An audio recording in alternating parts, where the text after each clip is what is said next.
My ex-wife announced her pregnancy to the whole family, trying to trap me with someone else's baby. I responded with medical records, proving I've been sterile since childhood. Hey Reddit, I'm Noah, 34 male. My wife told the whole family that I got her pregnant before she told me. Got called a deadbeat dad by all relatives, but surprise, surprise, I'm sterile. 63 relatives were in that group chat when she dropped the bomb. Both sides of the family. Aunts, uncles, cousins, her parents, my parents, her grandmother, who only ever posts prayer requests and garden photos. Everyone we'd ever shared a holiday meal with was watching when she lit the fuse on my life. The message hit at 7:40 p.m. on a Tuesday. I was eating leftover Chinese in the one-bedroom apartment I'd been renting since we separated 2 months earlier. 3 years married, 2 months separated, zero communication between us, except through lawyers arguing over who gets the furniture. And she announces a pregnancy to literally everyone we know before saying a single word to me about it. The message itself was crafted. You could tell she'd worked on it. I want to share some news. I'm pregnant. I know the timing isn't ideal given everything that's happened, but I believe every child is a blessing. I'm asking for prayers and support during this difficult time as I prepare to be a single mother. The father knows who he is. My phone blew up before I finished reading it. Her mother called first, already crying, asking if it was true and why she had to find out this way. Then my mother, confused and upset, asking what on earth was going on. Then her sister. Then my brother. Then people I hadn't talked to in years suddenly had opinions about what kind of man I was. I sat there in my kitchen watching notifications stack up, lo mein getting cold, and felt my stomach drop. Not panic exactly, something worse. That feeling when you know exactly what's happening and you can't do a thing to stop it. The chat exploded over the next hour. Her relatives sent heart emojis and prayers and promises of support. My relatives sent confused messages asking for context. Someone's cousin twice removed posted a Bible verse about fathers. Her grandmother, who could barely work her phone on a good day, somehow managed to type out a long message about blessings and reconciliation and how she was praying for everyone. Here's what nobody in that chat knew. What my wife didn't know. What I'd never told anyone in my adult life, because it's not exactly something you bring up over dinner. When I was 12 years old, I got diagnosed with testicular cancer. Caught it early because I told my parents something felt wrong down there. Mom thought it was a hernia. Took me to the doctor expecting nothing. 2 days later, I was sitting in an oncologist's office at Phoenix Children's. A week after that, surgery. 6 months of chemo followed. Lost my hair twice. Lost 25 pounds off a frame that didn't have much to spare. Spent most of 7th grade either in the hospital or too sick to leave the house. Friends came by at first, then stopped when it was clear I wasn't getting better on any schedule they understood. Nobody knew what to say to the kid who might be dying. I missed basketball tryouts, school dances, all the normal kid stuff that seemed so important back then. Got used to adults looking at me with that expression people have when they're not sure you're going to make it. Teachers being extra nice. Relatives showing up with casseroles. You know, I beat it, obviously. Wouldn't be writing this if I hadn't. No recurrence in over 20 years, and doctors say there probably never will be. I got lucky with the timing and the type, but the treatment wrecked my fertility. The doctor explained it during a follow-up when I was 15. The chemo drugs wiped out my sperm production. Azoospermia, the medical term. Permanent. I got tested twice more over the years, just to be sure. Once at 20, when I was in a relationship getting serious. Once at 26 during a routine physical. Same result both times. 0 count. I never told my wife. We got married fast, maybe too fast, after dating only 8 months.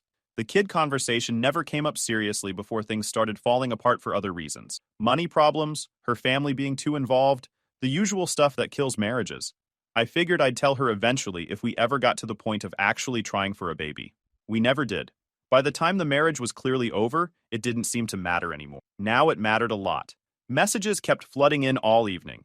Her aunt sent a long paragraph about family values and taking responsibility. Her cousin posted another Bible verse about fathers who abandon children. Someone I didn't even recognize sent a crying emoji about the innocent baby caught in the middle of adult drama. By 9 p.m., I snapped. Did something stupid. Something I'd regret for weeks. I typed a reply straight into the group chat. Didn't think it through. Didn't call my brother for advice. Didn't talk to my lawyer. Just reacted like an idiot who thought facts would matter to people who'd already made up their minds. I can't be the father. I've been medically sterile since I was 12 due to cancer treatment. I have documentation going back to my teens. I don't know what's going on here, but that baby isn't mine and can't be mine. Sent it before I could talk myself out of it. Chat went dead silent for 30 seconds. Those 30 seconds felt like an hour. Then the replies started coming. Her mother, this is a new low, even for you. Using your childhood illness as an excuse to abandon your responsibilities. I'm praying for your soul. Her father, men who make excuses instead of stepping up aren't men at all. Her cousin, wow. Just wow. I can't believe what I'm reading. Then my own aunt, who I thought might actually hear me out. Honey, I think you need to talk to someone professional.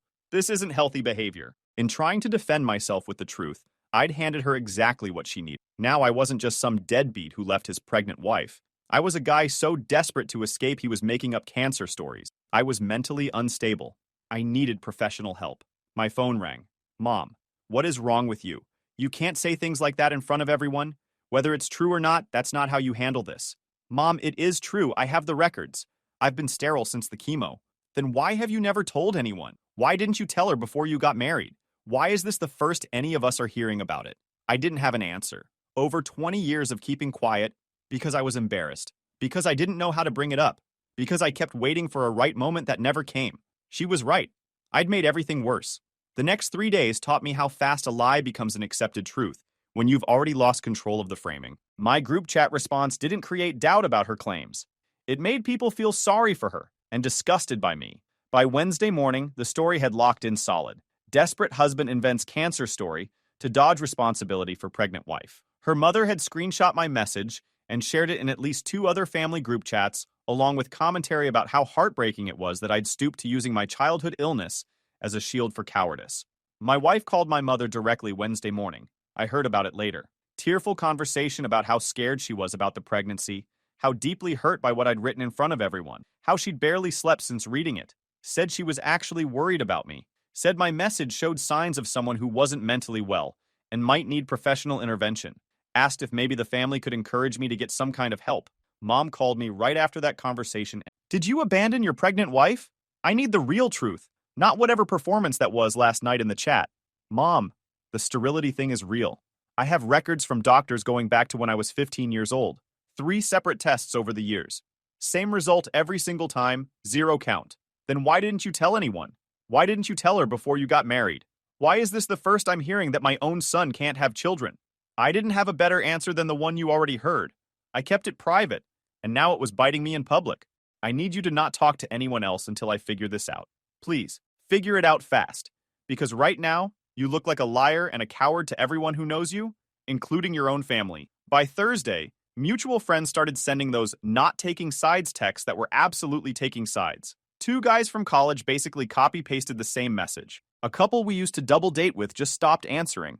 Her version spread because she was telling it to anyone who would listen, and because my clumsy attempt to tell the truth had blown up in my face. My version didn't spread because nobody believed me. I'd posted the truth directly in the family group chat, and it got immediately reframed as evidence that I was losing my grip on reality. Every fact I stated became more proof that I was cracking up. In Phoenix, word travels fast when you've been running in the same circles for years. Church community, neighborhood connections, overlapping work networks. The way everyone seems to know everyone else's business through 2 or 3 degrees of separation. All the small-town dynamics that make privacy impossible were now working against me hard. Grocery store got awkward fast. Ran into her aunt at the Fry's on Baseline, and she looked at me like I'd personally insulted her family before turning and walking the opposite direction down the aisle without saying a word. The gym got awkward too. A guy I'd spotted on bench press for years suddenly developed shoulder problems whenever I needed help. Started making excuses every time I asked. I switched to early morning sessions when nobody from our usual crowd was around. Church was obviously out of the question. Her family had been members there for 2 generations, and half the congregation had probably seen the screenshots by now. I wasn't about to sit through a service surrounded by people who thought I was the kind of guy who'd make up cancer stories to avoid being a father. Even my apartment building felt different. The manager gave me a look when I picked up a package from the office one afternoon, and I couldn't tell if she'd heard something specific or if I was just becoming paranoid about everyone. Probably both. Her dad texted me Friday afternoon. Written message, not a voicemail, so there'd be a permanent record of what he said. Told me he'd always considered me part of the family, but that real men take responsibility for their actions, regardless of the circumstances. Said he was praying I'd find the courage to step up and do the right thing before it was too late. Said his daughter deserved a lot better than what I was putting her through during such a vulnerable time in her life. I typed out 3 different responses and deleted all of them. Nothing I could say was going to change his mind without proving the medical situation first, and I didn't have that proof organized in any form that would actually matter. Her mother posted in the family chat Friday evening. Long message about the challenges her daughter was facing as a single expectant mother and how the whole family needed to step up and support her right now. Mentioned that baby supplies were getting expensive and that single motherhood was financially hard even with family help. Said she was setting up a fund to help with costs and that every little contribution would make a difference. Included her Venmo handle. Mentioned they'd already received over $400 in donation. They were actively fundraising off the lie, taking real money from relatives and church members and family friends and probably strangers who saw shared posts, all of whom believed they were helping an abandoned pregnant woman whose husband had suffered some kind of mental breakdown. My brother texted late Friday night, first contact from him since the initial explosion. Said he honestly didn't know what to believe, but that our parents were really struggling with all of this. Said mom had been crying on and off for days. Said dad wasn't talking much, which was never a good sign with him. Said he thought I should come over for dinner Sunday and try to explain things in person, away from the group chat circus. I said I'd think about it. I didn't go. Every day I stayed quiet, she filled the silence with her version of events. But every time I tried to speak up, I made everything worse. I was losing ground and I didn't know how to recover. She texted me Saturday morning. First direct contact since the bomb dropped. Long message, carefully written. Said she understood I was upset about everything. Things got out of control in ways neither of us intended. She didn't want to fight through lawyers and family members. Maybe we could meet and talk, just the two of us like adults. Figure out a path forward that didn't destroy everyone involved. Coffee shop near our old house. I should have kept it through attorneys. I didn't. I said yes. My thinking at the time. The group chat disaster happened because I reacted without any proof ready. If I could sit down with her and calmly explain the medical situation face to face, maybe she'd realize I wasn't making things up. Maybe she'd drop the act. Maybe she was genuinely confused about who the father was.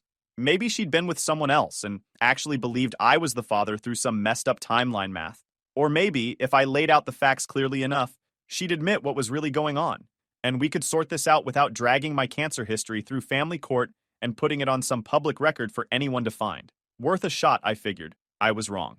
The coffee shop was packed when I got there. She was already seated at a small table by the front window, where anyone walking by outside could see us clearly. Looking back, she wanted to be seen. Conversation started off fine. She talked about wanting what's best for the baby, regardless of what happened between us. Co-parenting effectively, even if the marriage was done. Understanding I might need time to process everything. Then, she leaned in and asked the question she'd come to ask. Are you still planning to deny being the father? Even after what you said in the chat? I'm not denying anything. I'm sterile, and I can prove it with records and a current test. You keep saying that. But you never told me during our entire marriage. You never told anyone. And now suddenly it's convenient? It's the truth. If you want, I'll show you the records. She shook her head slowly. Expression shifted to something that looked like genuine sadness. I really hoped you'd come here ready to be honest with me, to face this like a man instead of hiding behind stories. Guess I was wrong about the kind of man you are. She stood up, grabbed her purse, said she'd pray for me, and walked out of the coffee shop while I sat there trying to figure out what had just happened. 20 minutes later, I checked my phone in the parking lot. She'd already messaged her mother, who'd already shared it to the family chat. He's still sticking to the sterile story. He looked me in the eye and lied to my face in public. I offered him grace, and he threw it back. I'm devastated. I walked in thinking I could reason with her. Walked out having made everything worse for the second time in 4 days. Monday morning, I sat in a family lawyer's office in Tempe, explaining the worst month of my life. Guy named Garrett, early 60s, tired eyes that came from decades of watching families rip each other apart over money and kids. He listened to everything without interrupting. The group chat announcement, my stupid impulsive response, the coffee shop trap, the fundraising campaign, all of it. When I finished, he set his pen down and asked the one question that actually mattered. When was your last fertility test? 8 years ago, when I was 26. That's a problem. Courts hear men claim they're sterile all the time. Half of them turn out to be wrong or lying. I've had cases where a guy swore up and down he'd had a vasectomy. Then DNA came back proving he was the father anyway. If we're going to fight this, we need current medical verification from a specialist who can testify if it comes to that. Your old records from childhood are a starting point, but her lawyer will argue things could have changed over the years. He slid a document across the desk. Her attorney had already filed a motion for temporary spousal support based on the pregnancy and my alleged abandonment. The filing made me sound erratic and unstable, a man making up increasingly desperate medical excuses to avoid his responsibilities as a father. Hearing scheduled in 3 weeks. If we don't have current verification by that date, we walk in with your word against hers. And based on everything you've told me about the group chat and everything after, your word isn't worth much to anyone right now. The next few days were a crash course in how slowly medical bureaucracy moves when you need it to move fast. My original oncologist retired years ago. His practice got absorbed by a larger medical group with offices all over the valley. My old records existed somewhere in their archive system, but actually getting copies meant filling out forms, getting stuff notarized, and waiting through a 2-week processing time that had nothing to do with my court calendar. The woman on the phone sounded genuinely sorry when she explained the timeline, but sorry didn't help me. Finding a urologist who could run new testing was its own separate headache. The first office I called had a 5-week wait for new patients. Too long. The second wanted $800 up front because they didn't take my insurance and wouldn't negotiate. Third, I could maybe see me Thursday, but needed a referral from my primary care doctor first, which meant scheduling another appointment before I could even get to the one that mattered. The whole system felt designed to slow everything down. Wednesday afternoon, I gave my doctor the short version and asked for an urgent referral for fertility testing. He didn't know what to make of it, but he ran with it. Why didn't you mention the childhood cancer during previous visits? It never came up during sinus infections and blood pressure checks. He put in the referral. 5 to 7 business days for results. Meanwhile, her lawyer sent a formal letter demanding immediate response to the support motion. My lawyer filed for a continuance citing pending medical evaluation. Judge granted us 10 extra days, but made clear that further delays wouldn't be tolerated. Thursday night, I sat alone in my apartment running worst-case scenarios. If the test results came back late, or if there was any kind of administrative screw-up, I'd be walking into that hearing with nothing but my claims against hers. My word had already been publicly destroyed by the group chat disaster and the coffee shop setup. Hers had family sympathy, church support, and a fundraising campaign collecting real money behind it. The proof existed in my own body. Getting it documented and into court before she buried me was starting to feel like a coin flip. Results came back, Tuesday, day 8. Azoospermia confirmed. 0 viable sperm, consistent with chemotherapy damage. Urologist put it in writing and said he could testify in court if needed. The lawyer called it exactly what we needed, but the 8 days it took to get those results weren't quiet. The previous Thursday, someone had called my employer. I work as a project engineer for a commercial electrical contractor. Good company, solid reputation, been around for 20 years. The kind of firm that bids on hospital expansions and school renovations and government contracts. Jobs where clients actually care about who's walking around their buildings. The caller was female, according to our receptionist, expressed concerns about my personal situation, and asked whether the company was aware that I was involved in a domestic matter that might affect my reliability and stability. Used those words specifically. Reliability and stability. Like she'd practiced the phrasing beforehand. Didn't leave a name or callback number. My boss pulled me into his office Friday afternoon, closed the door behind us. Not trying to pry into your personal life, but I got a strange call this morning from someone asking questions about your stability. Said she was a concerned family member. Is there something going on I should know about? Going through a bad separation. Wife's making false claims about me. Handling it through lawyers. He nodded slowly. Appreciate you for being straight with me. Company policy is we stay out of employees' personal stuff. But if this kind of thing keeps showing up at work, we'll need to have a different conversation. We've got contracts with clients who expect reliability from people we put on their sites. One call was a warning. More calls would become my problem professionally. The same week, my landlord left a voicemail about a noise complaint filed against my unit.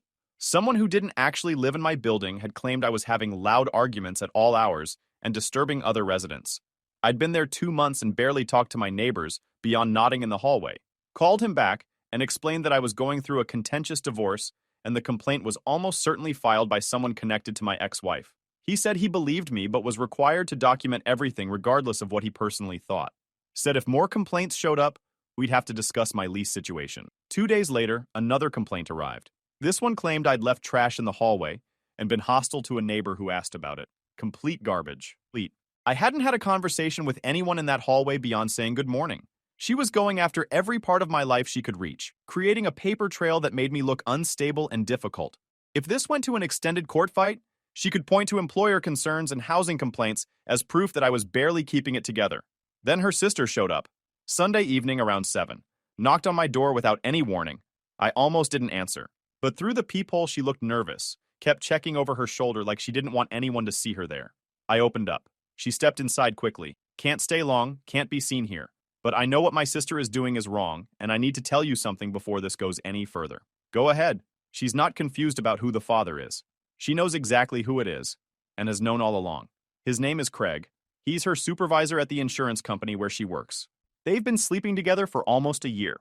I heard a phone call 2 months ago where she was crying to him about being pregnant, and he was telling her to handle it quietly because his wife absolutely could not find out. Craig Holloway, senior claims manager, married with 2 kids. The guy my wife had mentioned casually a dozen times over the past year whenever she talked about work stuff. Always positive comments about him, how smart he was, how he really got the business, how he was the only competent manager in her whole department, how he always backed her up. Funny how that made a lot more sense now. Why are you telling me this? Because she's about to destroy an innocent man's life over a lie, and I can't be part of it anymore. I won't testify or get involved publicly. It would tear my family apart completely. But you deserve to know the truth so you can protect yourself. She left 30 seconds later. Never heard from her again after that night. She didn't come to comfort me or offer support. She came to hand me a grenade, pulled the pin, and disappeared before anyone knew she'd been there. Told my lawyer about Craig Monday morning. He said be careful how we use it. Can't just throw names around without proof. But we could note in our court response that there might be another potential father and ask for genetic testing before anyone decides who pays what. Filing didn't name Craig directly, just said there was reason to believe someone else could be the father and asked the court to figure out paternity before making any decisions about my responsibility. Pretty standard move in contested cases, apparently. That was enough to blow everything up. Within 2 days, Craig's wife found out. Not from our filing, which was still working through the system. She found out because my wife panicked hard when she realized testing was coming and there was no way around it. From what I heard later through various people, my wife called Craig the second she found out about the testing request. Things got heated fast. Craig started backpedaling hard. Maybe the timeline doesn't work out. Maybe there's someone else you haven't mentioned to me. Maybe we should both talk to lawyers before saying anything else. She did not take that well. She texted him a bunch of stuff that night that was anything but subtle. You know exactly whose baby this is. You don't get to walk away from this now. I kept records of every single time we were together. Craig's wife had been suspicious for months. Little things that didn't add up. Late nights at work that never seemed to produce anything. Phone calls he took in another room. She'd been waiting for a reason to check his phone. And that night she found one. Checked it while he was in the shower after hearing it buzz repeatedly. Found everything. The panicked conversation from that day. Older messages she didn't know about. Enough to confirm what she'd been thinking. Neighbors heard the screaming through the walls that night. His wife called a divorce lawyer first thing the next morning. Craig tried the classic move of claiming nothing physical ever happened, just emotional support that got out of hand. That story lasted about 5 minutes once she started asking specific questions about dates and location, and why exactly a coworker would be texting him about a pregnancy if nothing was going on. By the end of the week, Craig had packed a bag and was staying at a hotel off the 101. His wife hired some aggressive family law attorney out of Scottsdale that people said was known for going after cheating husbands hard. Word got back to their employer through the usual channels. Someone who knew someone who overheard the wife talking about the whole mess. HR opened a formal investigation into potential policy violation. Boss sleeping with direct report. Pregnancy and questions about whether any employment decisions or performance reviews had been influenced by the relationship. Questions about whether company resources had been used to facilitate anything inappropriate. My wife got placed on administrative leave pending the investigation. Craig got suspended the same day. Neither one of them saw that coming, apparently. The donation situation turned into its own separate disaster. Multiple people from her department had contributed to the baby fund based on her tearful story about being abandoned by her mentally unstable husband. $20 contributions, $50 contributions, people chipping in because they felt bad for a pregnant coworker going through a hard time. When the real story started leaking through the office gossip network, several of them wanted their money back. That generated HR complaints about using company communication channels for personal fundraising and creating a hostile work environment by deceiving coworkers into donating money under false pretenses. Meanwhile, her lawyer sent a letter about settling. Totally different tone from everything before. No more aggressive demands about support and what I owed her. No more language about my mental instability or medical fabrications. Just talk about finding a reasonable resolution that didn't require more court dates and public testimony. She wanted to cut a deal and pretend the last 3 months never happened. I told my lawyer to write back one sentence. We look forward to the paternity testing. The test happened 2 weeks later. Court supervised, properly documented, Chain of custody the whole way. No way for anyone to argue with the results or claim something got contaminated or messed up. I wasn't the father. Couldn't be. My medical paperwork went into evidence without any objection from her side. Craig got ordered to submit a sample. His lawyer told him refusing would only make everything worse and could result in the court just assuming paternity anyway. Results came back 10 days later and confirmed what everyone already figured by that point. He was the biological father. Her whole case against me fell apart overnight. Support motion got dropped immediately. Her lawyer stopped returning calls from my lawyer. We could have gone after her for everything she'd put me through over those months. The defamation, the calls to my employer, the fake housing complaints. My lawyer said we probably had a decent shot at damages. But that would have meant more months in court, more legal fees, more of my time and energy spent dealing with her instead of moving on with my life.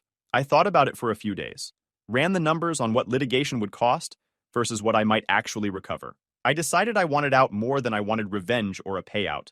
The final divorce hearing was a Thursday in late March. Nice Phoenix spring day, mid-70s, clear sky, light breeze.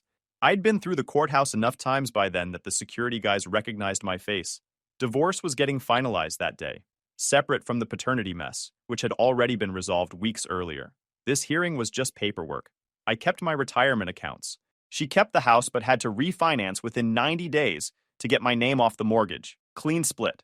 No kids, no ongoing financial ties, no legal reason to ever communicate again.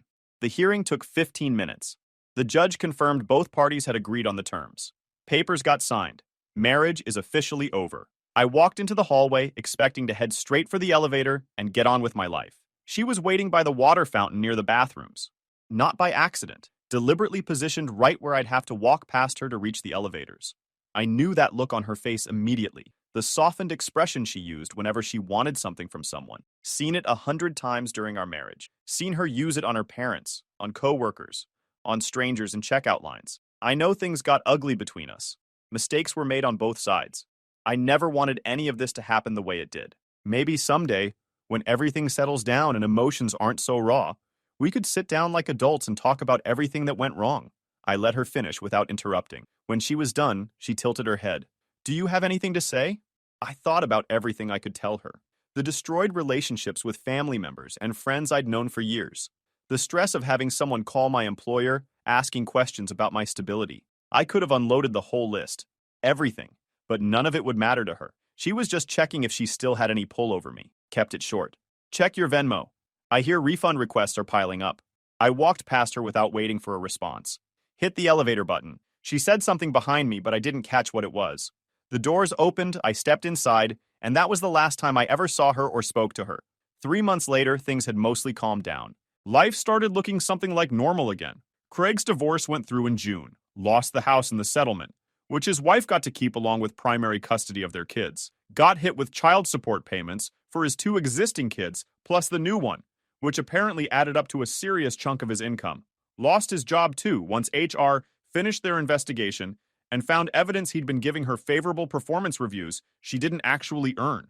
Ended up taking a position at a smaller insurance company across town. Worse title, way less money, no management responsibilities. Basically had to start over in his 40s with 3 kids to support. My ex moved to Tucson in July after her professional reputation in Phoenix got torched. Nobody in her industry would touch her once the story made the rounds.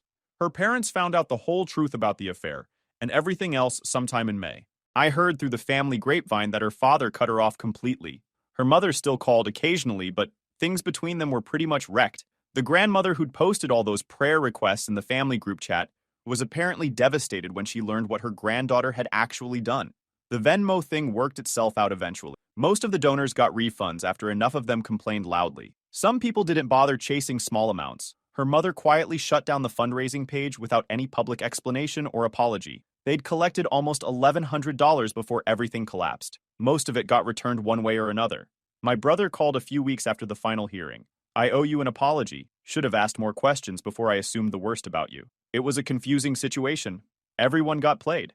I'm not holding on to it. Work went back to normal once all the outside noise stopped. I kept showing up.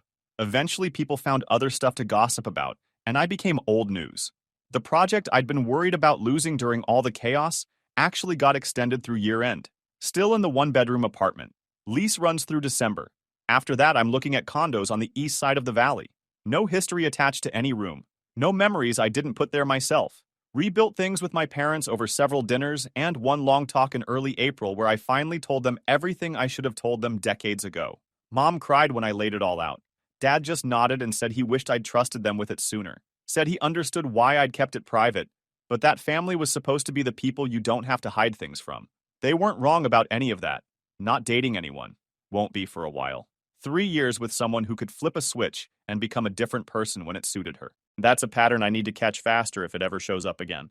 But I'm doing fine. Better than fine, honestly. Guys, we are so close to hit 100,000 subscribers on this channel. If you are not subscribed to the channel, please consider subscribing. It really helps hit that 100,000 mark. Thanks for making this dream come true.